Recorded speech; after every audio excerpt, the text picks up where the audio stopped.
అక్షరాన్వేషణ.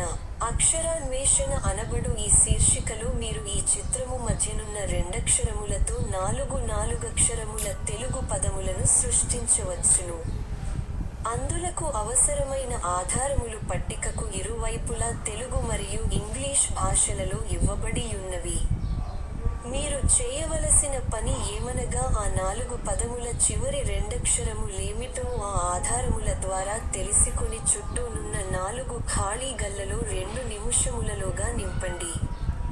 ఆ పని మీరు చేయలేకపోయిన ఎడల 2 నిముషముల అనంతరము ఖాళీల నింపుట ద్వారా మేము పూర్తి చేయగలము.